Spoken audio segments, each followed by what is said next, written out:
Olá, somos a Casa de Oração e Estudos O Rei das Matas, trazendo mais um pouco de conhecimento que tanto nos auxilia no nosso processo evolutivo. Meus irmãos, vamos hoje estudar sobre um tema que foi pedido aí pela nossa irmã Elivânia, né? Uma servidora aqui da casa. Ela sugeriu o tema, né? Como se manter otimista diante das imperfeições que existem em mim, né, que existem em nós. Então, é o título aí do vídeo de hoje. Então, eu eh, trouxe aí alguns tópicos, né, desse livro aqui, ó, de ditado por Emmanuel, né, psicografia do Chico, chama Indulgência, tá? Vamos lá, vamos conversar um pouquinho sobre ele. Fiz algumas anotações, né, para que a gente possa aí estar conversando um pouquinho sobre esse tema. Deixa eu aumentar aqui, porque como sempre estou sem óculos, né, gente? Então vamos lá, a gente vai pegar, vamos pegar aí 2 capítulos, o 9 e o 10, para a gente comentar e falar um pouquinho sobre esse tema, né? Então, no capítulo 9 fala sobre a fatalidade, né? Mas que tipo de fatalidade, Paula? Vamos lá, vamos devagar que vocês vão conseguir entender onde iremos chegar. Então, Emmanuel narra assim: a fatalidade do mal é sempre uma criação devida a nós mesmos, gerando em nosso prejuízo a provação expiatória, em torno da qual passamos compulsoriamente a gravitar. Então, assim, tudo começa em nós mesmos, né? Tudo o que acontece ao nosso redor é gerado por nós mesmos.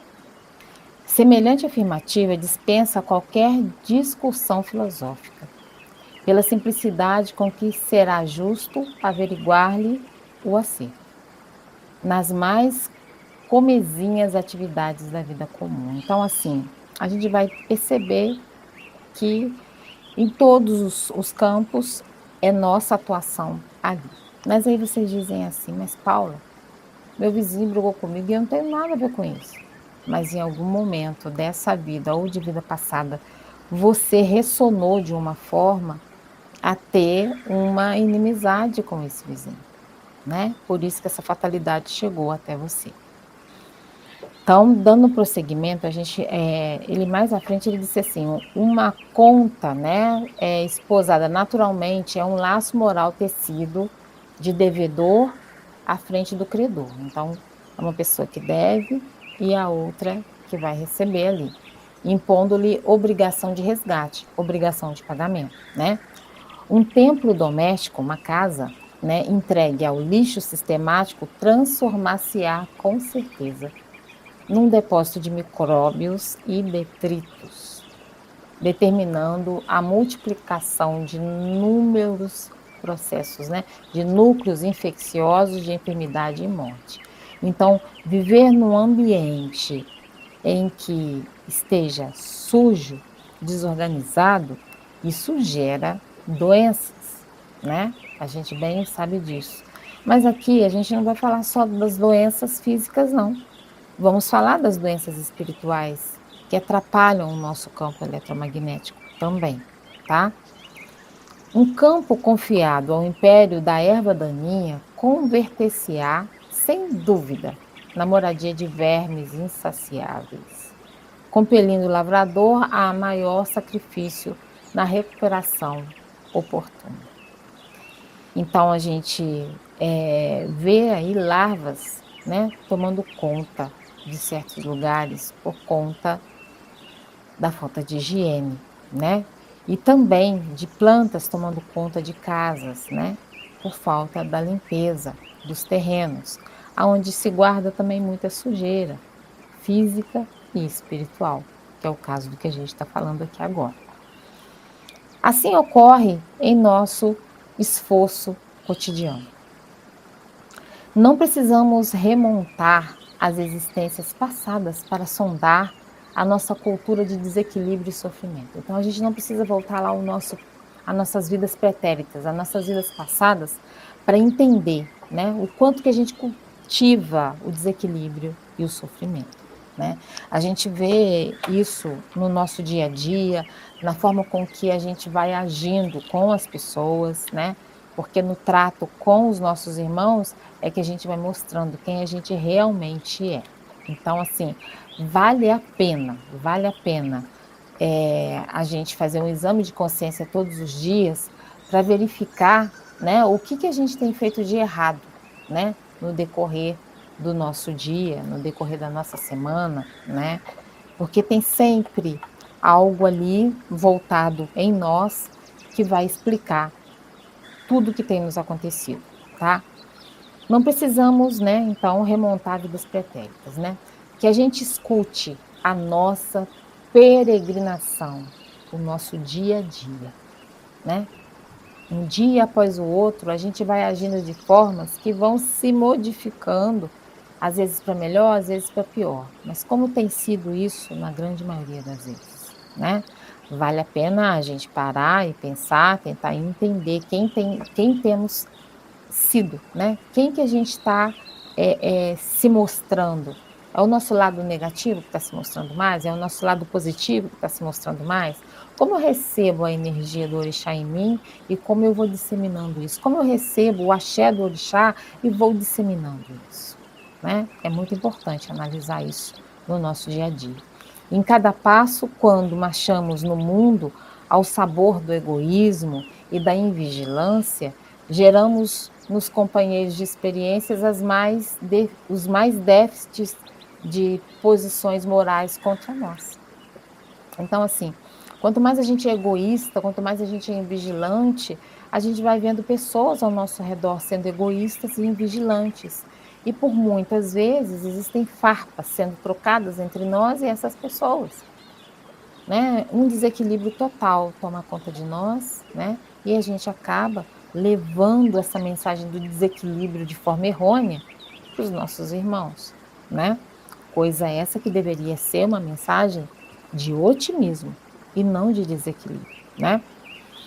Então aí a gente vê, né? Aqui é a nossa preguiça atraindo em nosso desfavor a indiferença dos missionários do trabalho, né, dos espíritos superiores. A nossa preguiça em estudar, né, estudar palavras edificantes, a nossa preguiça em limpar a nossa casa física e energeticamente, a nossa preguiça de tomar um banho de erva, a nossa preguiça de comungar, pelo menos em um momento, né, com um irmão da nossa religião, sobre algo que a gente está estudando naquela religião, ou até mesmo um auxílio fraterno que a gente possa prestar a um irmão da nossa comunidade religiosa. Aqui eu falo da Casa de Oração e Estudos Rei das Matas, que somos Umbanda. Mas você, católico, evangélico, candomblessista, espírita, budista, você tem a agremiação religiosa que você segue, o agrupamento de pessoas ali, que você pode ter conversas salutares, saudáveis, né? Pelo menos em um curto momento do seu dia. Ora, gente, se um irmão levanta às 7 horas da manhã, né? Vamos colocar um pouquinho mais tarde? Se o irmão levanta às 8 horas da manhã, até chegar 8 horas da noite, decorreram-se 12 horas. 12 horas nesse espaço de tempo. Acordou às 8 e é 8 horas da noite. Então, nesse período, são 12 horas. Será que 15 minutos dessas 12 horas você não consegue dispor para orar 3 vezes? Eu estava conversando com a nossa irmã aqui da casa de oração, a Mirra, ontem. Quando ela ouvir esse vídeo, ela vai saber. Que entrou aí justamente no tema que a nossa irmã Elivânia sugeriu para mim na semana passada, né? Então, tem 3 momentos dessas 12 horas. Café, não, ao levantar, ao almoçar e ao se preparar para dormir, pode ser, né? Que aí já vai dar até mais que 12 horas, porque você não deve deitar 8 horas da noite, né? Depois das 9. Então dá mais que, mas vamos contar 12 horas. 5 minutos de manhã, 5 minutos na hora do seu almoço, 5 minutos na hora de você dormir, você não consegue tirar para fazer uma leitura edificante, quer seja em um livro físico, quer seja em um texto que você recebeu num grupo de estudo ou de qualquer lugar, um livro que você comprou em PDF ou adquiriu em PDF. Será que você não consegue tirar 5 minutos para fazer essa leitura edificante e raciocinar um pouquinho nela? Nem que seja um pequeno pedaço. A preguiça, às vezes, toma conta do nosso ser.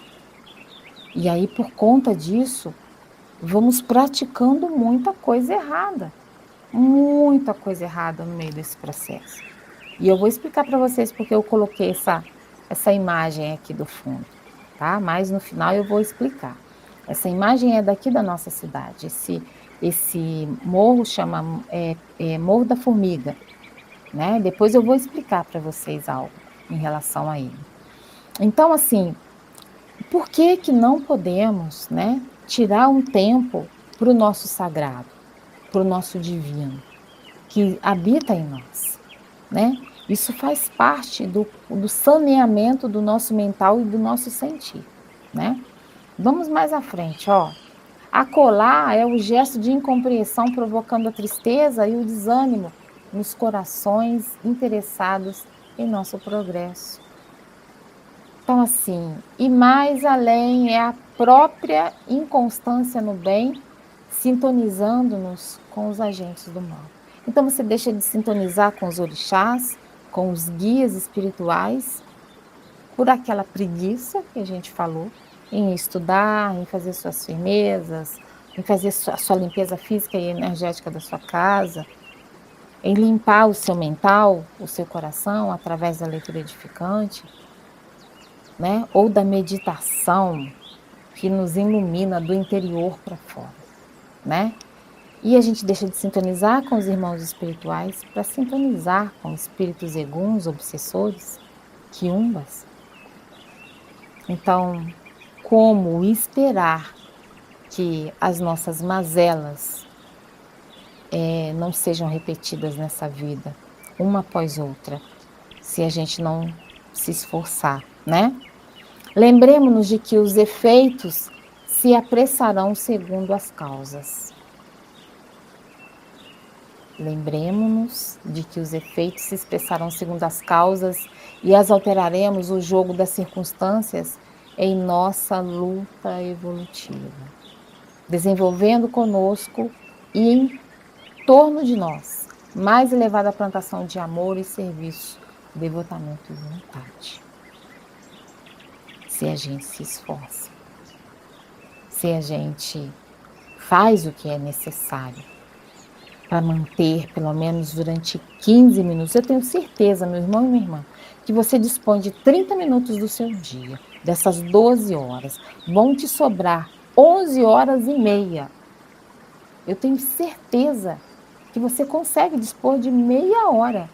Mas aí eu não estou nem falando de mim, eu estou falando de 15 para diminuir mais ainda, para você ver 5 minutos da sua manhã, do seu almoço e do seu dormir. Você consegue tirar. Mas conseguiria muito mais. Conseguiria tirar 10 minutos. Imagina o que 10 minutos não faria para o seu espírito, né? Então, assim, ele diz mais abaixo. E em cada instante de nossa vida, estamos recolhendo o que semeamos. Dependendo da nossa sementeira de hoje, a colheita melhor de amanhã. Dependendo do que a gente plantar no nosso interno, no nosso mental, né, no nosso físico, na nossa casa, vai ser o que a gente vai colher amanhã. Então, que a gente consiga entender essa verdade, né? Porque sem esforço a gente não consegue. E aí a gente entra no capítulo 10. O capítulo 10, ele vai dizer o seguinte, deixa eu tentar tirar algo aqui que está me atrapalhando. O capítulo 10, ele vai dizer sobre o melhor esforço. Então, assim, por quê?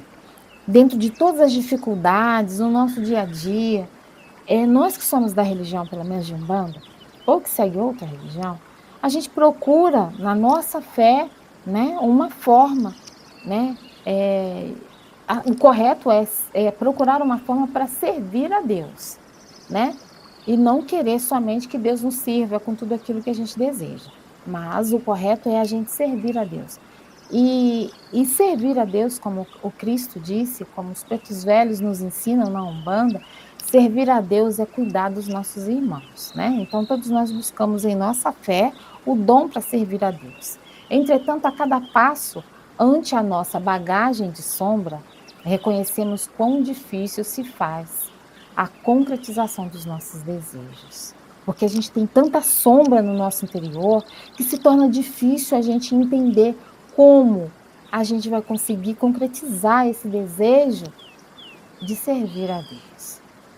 Porquanto o nosso repositório de possibilidades guarda somente valores fragmentados e virtudes inexpressivas. Então, valores que são quebrados porque não tem uma continuidade no bem. O nosso egoísmo encerra, paralisa por partes tudo aquilo que a gente pode realizar no bem. E, Paula, mas o que tem a ver com o estudo que você disse que é muito importante para toda pessoa que segue uma religião? Porque é justamente no estudo que você faz a manutenção do seu pensamento, do seu sentimento e das suas ações.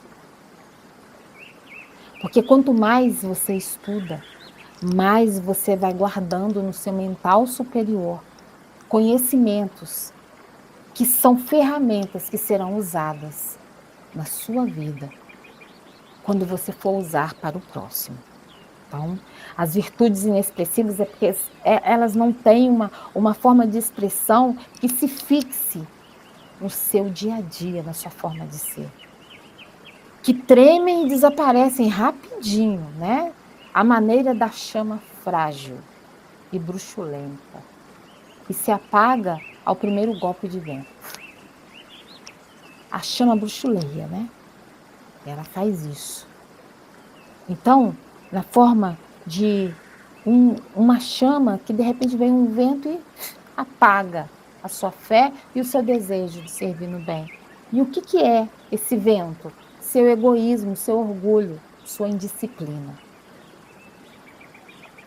É isso que faz com que a gente tenha dificuldade de seguir no caminho do bem, que deve começar em primeiro lugar dentro de cada um de nós. Nossa fé quase sempre não passa de vaga confiança entre a firmeza e a indecisão, né? A hora você está firme, eu confio, eu acredito, né? Mas de repente, ai, não sei, meu Deus, por que isso é assim comigo, né? Por que eu fico triste assim de repente? Então aí já a fé já fica, aí vem o vento, isso apaga ela, né? Fadando-se apressada nos dias de temporal, vem uma água da dor e apaga, e aí o sofrimento se estabelece, né? Nossa paciência é carinho confinado ao círculo doméstico. Só na nossa casa, com os nossos familiares, que a gente tem paciência, e às vezes nem com eles, né? Vamos falar a verdade. Tolerando os mais caros, né? Às vezes a gente tolera aqueles que a gente gosta mais um pouco, e desmandando-se em frases rudes, palavrões, falta de educação, palavras que não precisavam ser ditas de forma que foram ditas, né, com menosprezo, aumentando a sua vaidade e querendo diminuir o outro, né? A menor aproximação daqueles que não veem o mundo pelos nossos pontos de vista, você já ataca com seu fel, com a sua falta de confiança, você já ataca com a sua vaidade, se colocando como se fosse uma pessoa melhor. Sendo que todos nós estamos no mesmo barco chamado Terra, encarnados aqui. Então não somos ninguém é melhor do que o outro aqui, né? Nossa boa vontade é um jardim de exclusivismo, incensando aqueles que nos merecem estima. e reconhecimento, metamorfoseando-se à frente dos que não se sintonizam conosco, em deplorável espinheiro de queixas e acusações. Então, assim, com quem a gente se afiniza, a gente dá até uma exclusividade de compreensão, de boa vontade, de auxiliar, de estar com quem a gente sintoniza. Mas aqueles que não têm a visão do nosso ponto de vista, a gente ataca com palavras rudes, sem um pingo de educação, sem um por favor, ou então quando um por favor ele vem com um ponto final, né? É um bom dia com ponto final, é um ok com ponto final, né? São formas de você colocar para fora aquilo que você tem por dentro, o seu azedume. O seu azedume ao ver a vida, a sua acidez dentro de você, você expele de forma ácida com aqueles que cruzam o seu caminho, né, na sua caminhada terrena, no seu dia. Então, aquele ponto final poderia ser um ponto de exclamação, né? Hoje em dia a gente tem aí o celular, né? Existem tanta carinha que podem demonstrar um pouquinho de afeto, carinha com um coraçãozinho, com uma vergonha, uma mãozinha assim, né? Coisas que são pequenas, mas que junto às frases vão mostrar que você não está querendo ser rude. Mas quando você ataca com seu azedume, com a sua acidez e alguém te ataca de volta, aí você não gosta, né? Então você plantou, nada mais claro do que você colher, para que você aprenda.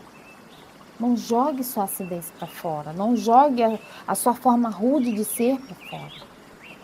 Enxergue o mundo de uma forma mais doce, seja mais compreensivo, entenda que você não é o dono da verdade. Entenda que a verdade única é a de Deus, nosso Pai Maior, através de nossa divina Mãe Obá, Akirobaie. Ela é a mãe do raciocínio, ela é a mãe da verdade, na nossa Umbanda Sagrada, né? Nosso amor, habitualmente, é simples capricho sentimental, acomodando-se com os irmãos de nossa simpatia, de vez que o adversário é invariavelmente o ponto nefrágico da nossa irascibilidade, da nossa falta de raciocínio, arrancando-nos das promessas sublimes para a cova sombria da maledicência e da aversão. Então, assim, quando aquele irmão que se acha seu inimigo, seu adversário, cruza o seu caminho, te ataca, você vai ficar pura e simplesmente demandando-se a denegrir a pessoa que ele é, o espírito que ele é? Não. Você precisa orar pelos seus irmãos. É lógico, é claro e evidente que nada fica assim, a gente não vai esconder, né, uma ofensa. A gente não vai esconder uma tristeza por algo que o outro nos causou. Mas você não precisa ser ácido nem azedo por conta disso, né? Você não precisa partir para fofoca, para maledicência, só pelo simples fato de você querer mostrar que você é melhor do que o outro e que o outro é mau, é ruim, você colocar ele numa situação deplorável. Então você pode fazer o quê? Orar. Se unir a essas pessoas, olha, fulano está equivocado na sua forma de ser, de agir, né? Eu não concordo, me ofendeu, eu não gostei, falei que eu não gostei, né? Ou então tentei agir mais imparcial possível, né? Mas não deu certo. E eu peço ajuda para que a gente possa orar por essa pessoa. Essa é a forma correta, né? A gente não é obrigado a aceitar o erro do outro, mas lembremos que o erro do outro também pode estar em nós, em estado latente. O que é latente? Estado latente significa que ele pode estar oculto, mas no seu deslize você pode cometer a mesma coisa que o outro, porque você visualizou isso nele. Somos espelhos uns dos outros. Então, É lógico que o que você visualiza no outro, você tem que vigiar em você para que você não cometa. É por isso que Deus permite, para que você veja o erro do outro, para que você não cometa o mesmo erro. Deixa lá em estado latente. Existem pessoas que falam assim: "Ah, eu vi isso, isso e isso do fulano. Você percebeu, Paula?" Não, não percebi. Porque para mim não foi visível. Eu não tenho isso num estado latente em mim, mas o outro que viu tem, né? É sempre assim, sempre assim. Assim, se buscamos, né? Ah, não, ainda tem aqui, olha. Nunca sabemos se a nossa humildade vive emoldurada no orgulho e nunca podemos precisar até que ponto caminha a nossa caridade sem o travão do egoísmo. Nossa, vamos lá, vamos esmiuçar isso, né? Não sabemos se a nossa humildade vive emoldurada no orgulho, se a gente está se fazendo de humilde para se mostrar melhor para as pessoas, né?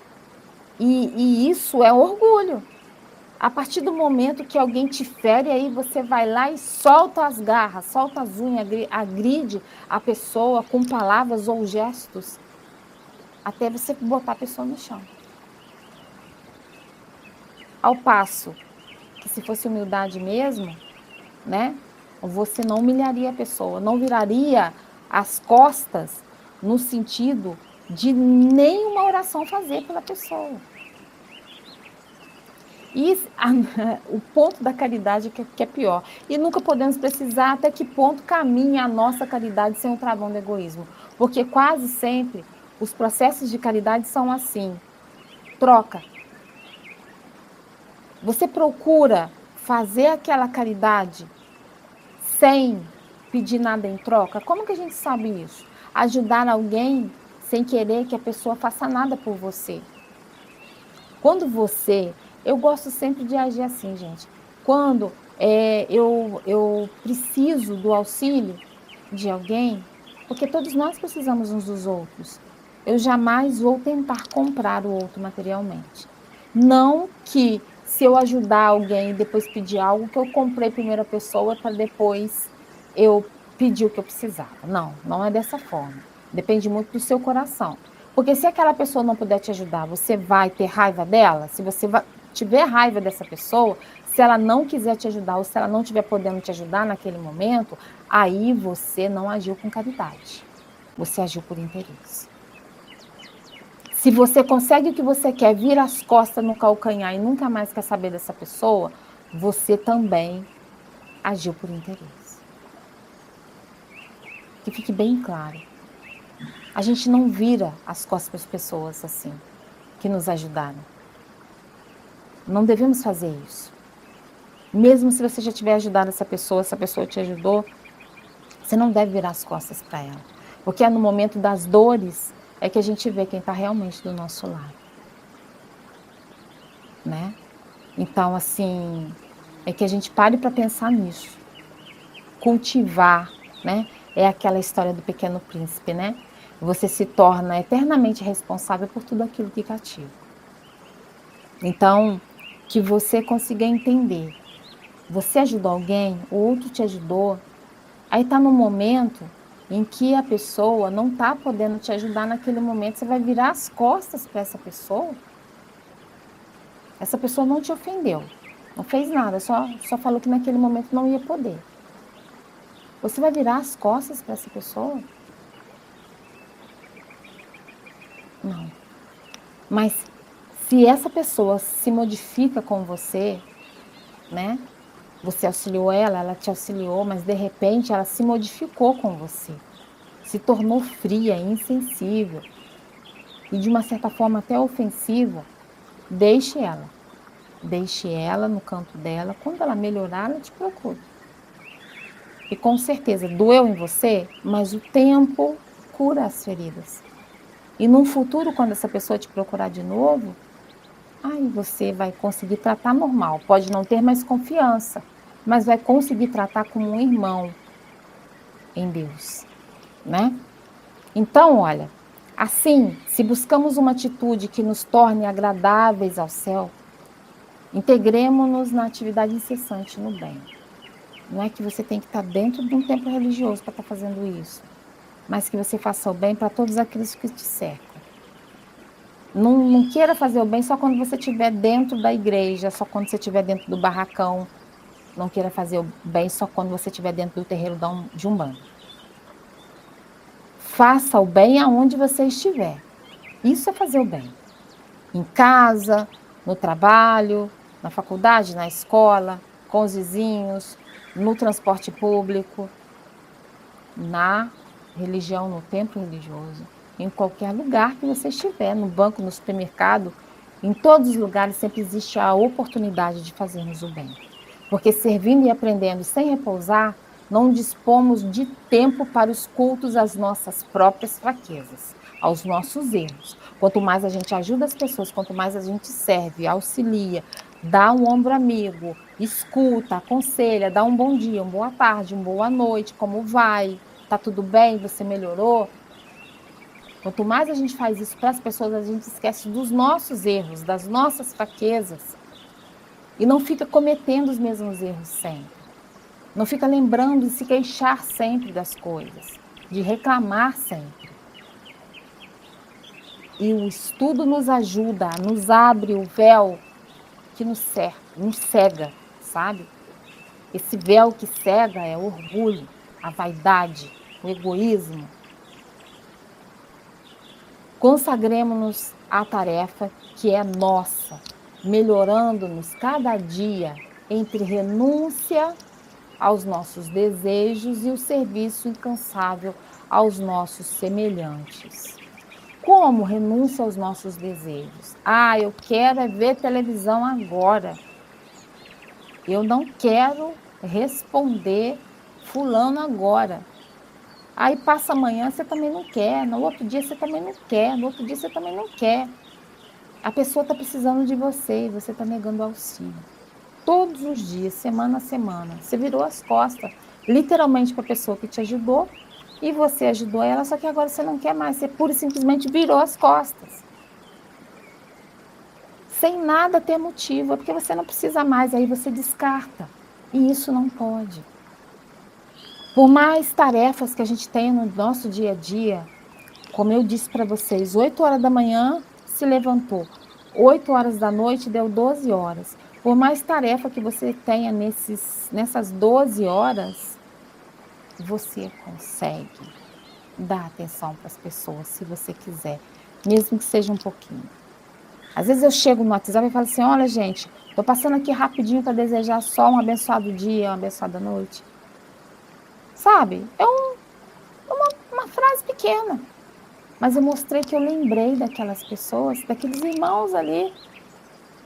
Então, olha, consagremos-nos à tarefa que é nossa, melhorando-nos a cada dia, entre a renúncia aos nossos desejos e o serviço incansável, né, aos nossos semelhantes. Assim descobriremos em nós mesmos a inexplicável felicidade de quem encontrou na vida o esforço mais nobre e mais agradável a Deus. Porque quando eu me esforço para dar uma abençoada noite para um irmão, sendo que eu já estou quase dormindo, quando eu faço isso, eu estou mostrando para aquele irmão que eu me importo. E se ele estava com aquela tristeza ali dentro dele, de repente, nossa, ela lembrou de mim. Nossa, muito obrigada, foi maravilhoso receber seu bom dia hoje. Ou então, pura e simplesmente, bom dia, sabe?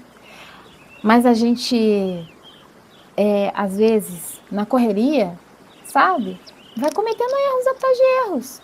E se não parar para pensar, como eu tenho tratado daqueles com quem eu convivo, perto ou longe? Ah, não sei nem como é que eu tô, porque tô tão cansado que eu quero deitar e quero dormir, não quero saber de ninguém. Eu já ouvi isso, eu já disse isso, mas está na hora da gente mudar isso, sabe? Mudar. Comece, crie no seu dia, né? Tempo para as coisas, sabe? Faça pequenos minutos de uma eternidade no coração de alguém, tá certo? Então, Elivânia, é desse jeito. Como se manter otimista no sentido de não desistir diante das imperfeições que existem em mim? Eu recorro à fé, mas a palavra da espiritualidade durante as lives são reconfortantes. Então é isso, né? Que a gente possa olhar para dentro de nós. Essa é a resposta, Ivana. Que a gente possa olhar para dentro de nós. Que a gente possa entender que sempre tem como fazer um tanto mais. Tem uma oração do Chico que fala assim: se a gente aprender a suportar um tanto mais, a gente não vai conseguir saber o tesouro de bênçãos que vão chegar para cada um de nós e todos aqueles que nos cercam. Então, nem que seja dormindo, faça a sua oração, reze por aqueles com quem você convive, longe ou perto. Faça orações, sabe? No sentido amplo, fraternal, universal. Expanda a energia do seu campo eletromagnético, desejando o bem para todos aqueles com quem você convive. E aí agora eu vou falar desse morro, Morro da Formiga, né? O Pico da Formiga, né? Alguns falam. É aqui na nossa cidade, na região de Valadares, né? Perto de Valadares, por ali. Existe uma caminhada que é feita, né, até no alto desse morro, né, que bem nesse cume dele, né, essa caminhada ela é feita e eles vão em oração o tempo todo, saindo mais ou menos desse lugar onde está essa imagem, né, tem bairros ali por perto, eles vão caminhando até chegar lá. Existem cruzes, sabe, nos lugares aonde eles param e fazem o terço. É uma caminhada que eles fazem, se eu não me engano, é uma vez no ano que fazem, né. Então, assim, vale a pena esse esforço? Vale, vocês imaginam a caminhada de fé. Agora eu paro para pensar, imagina no alto, aqui, né, no alto desse morro. Imagine no alto dele quanto axé, quanta força, quanta luz, né. Imagine essa caminhada, como ela traz uma sensação agradável de se unir a Deus, de se unir a tantos irmãos em oração. Fazem caminhada a pé, cavalgada, sabe. Então, assim, vale a pena, gente, vale muito a pena a gente fazer um esforço, né, nem que seja com sono, cochilando, mas faça a sua oração à noite, reze pelo seu irmão, pela sua família, pelos seus amigos, pelo nosso planeta. Vale a pena, né. E tudo aquilo que você traz de erro dentro de você, vai sendo, sabe, aos poucos, excluído do seu perispírito. Você vai limpando o seu perispírito. Quanto mais você deseja o bem, quanto mais você pratica o bem, mais você vai tendo aí, luz que vai limpando o seu perispírito, tirando miasmas, larvas, embriões espirituais, fazendo você se sentir uma pessoa leve, totalmente, feliz de ter conseguido ajudar alguém. Às vezes, alguém para a gente na rua e pede, né, se tem alguma moeda. É até um ensinamento da pombagira que a gente trabalha com ela, aqui na casa. Dona Rosa Vermelha sempre diz, né, se alguém te pediu algum valor, tire nem que seja uma moeda da sua bolsa, para que o axé corra ali da prosperidade para essa pessoa e para você. É dando que se recebe. Ah, não vou dar porque a pessoa bebe. Ah, não vou dar porque a pessoa usa droga. Ah, olha, e se a pessoa não for beber, não for fumar, mas aquela moeda ajudar ela a fazer algo diferente na vida dela? Eu já vi pessoas mudando com uma moeda. Então, e se ela puder fazer algo diferente? Pense nisso. Faça o seu melhor hoje. O que o outro vai fazer é problema dele. Faça a sua parte e não espere, né, nada em troca. Jesus, quando falou para todos aqueles que estavam ali querendo apedrejar Maria Madalena, ele disse: "Quem não tiver pecado, que atire a primeira pedra". E todos jogaram aquelas pedras no chão e foram embora. E todos ali tinham pecados. Mas ele ajudou Maria Madalena, mas ele nem por um momento falou assim para ela, né: "Ó, agora eu só converso com você se você nunca mais fizer isso". Ele só disse: "Vá, não peques mais". E ela foi uma seguidora dele, né. Então que a gente possa seguir a Deus, aos orixás, aos guias de luz da nossa amada mãe Umbanda, tanto os da esquerda quanto da direita. Que a cada dia a nossa vida se enche de felicidade e a gente pode encher a vida dos nossos irmãos também da mesma felicidade. Então é isso, meus irmãos. Meu saravá fraterno a todos, que Pai Oxóssi nos abençoe e Mãe Iansã nos direcione. Axé.